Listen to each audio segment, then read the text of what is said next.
2022, which is the first era of Kenya Kwanza regime leading into 2023, the economy grew by only 5.2%.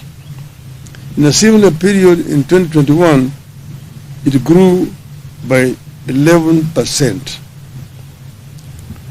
The regime resorted to more borrowing, ignoring the warnings that we are in debt distress and at the risk of debt default.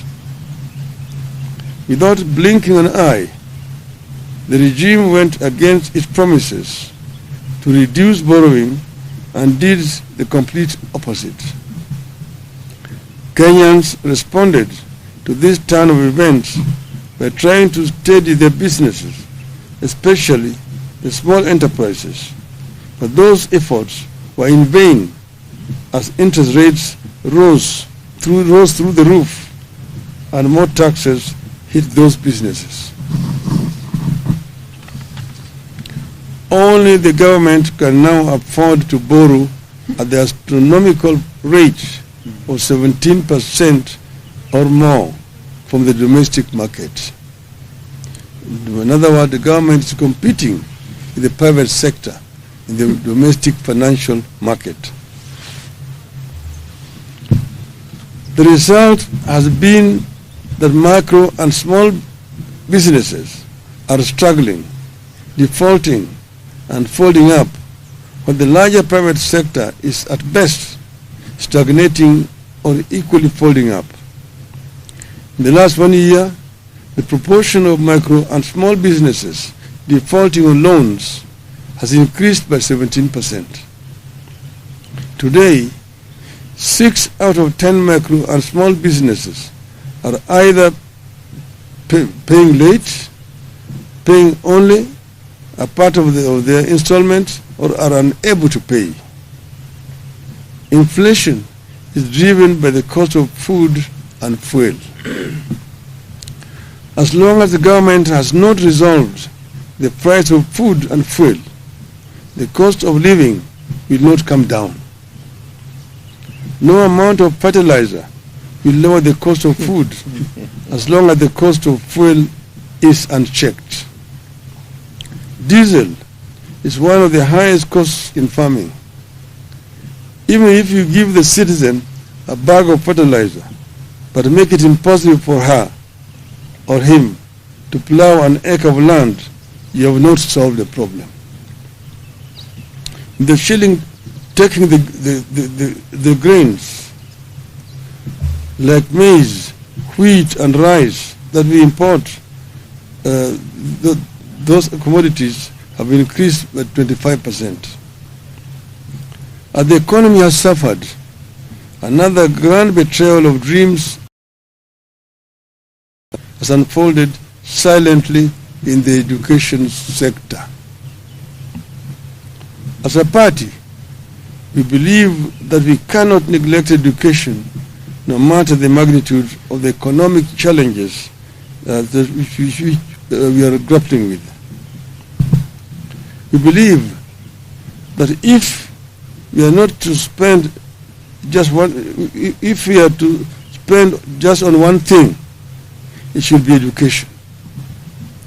In 1 year, Kenya Kwanza has thrown the education sector into a deep financial crisis. In public, Kenya Kwanza administration continues to talk about free education.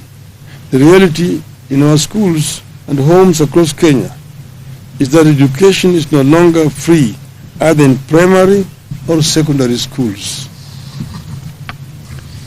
Inadequate funding is growing into a full-blown crisis in primary and secondary schools, forcing head teachers to beg from well-wishers to help finance schools, straining parents further, and threatening the high enrollment reached in recent years as many students are sent home for school fees. Although academic year is coming to an end, the funds that have been released to schools are way below what was required. In some of the schools, the government has disbursed as low as 15,000 shillings for a student population of 400. Some schools received as low as Kenya shillings 3,000. We are, however, very concerned that under the Kenya Kwanza, education and the country are getting compromised by mismanagement, lack of clarity, lack of interest, and weak leadership in the sector. Verbally, education field officers have been instructed to work with schools, PTAs, and BOMs and approve measures to help schools raise funds for their operations.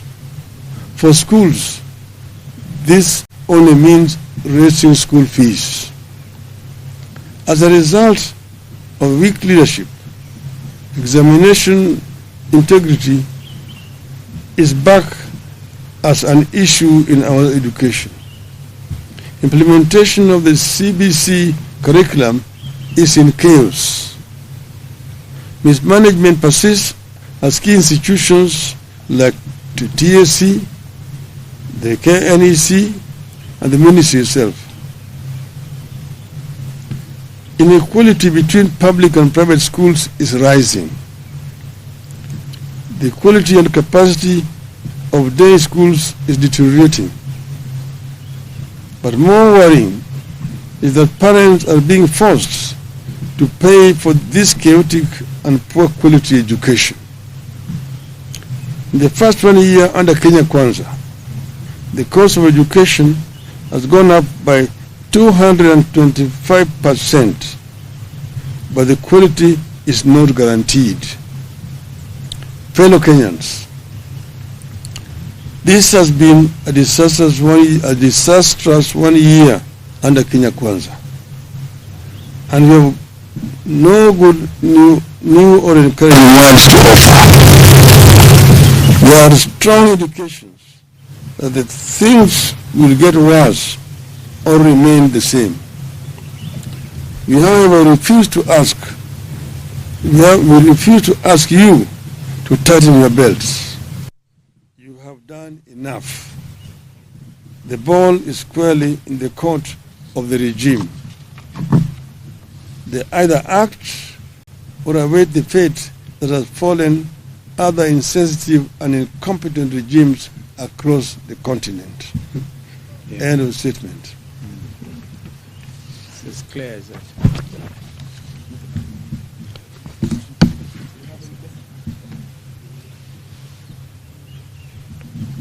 Can you add on the university education?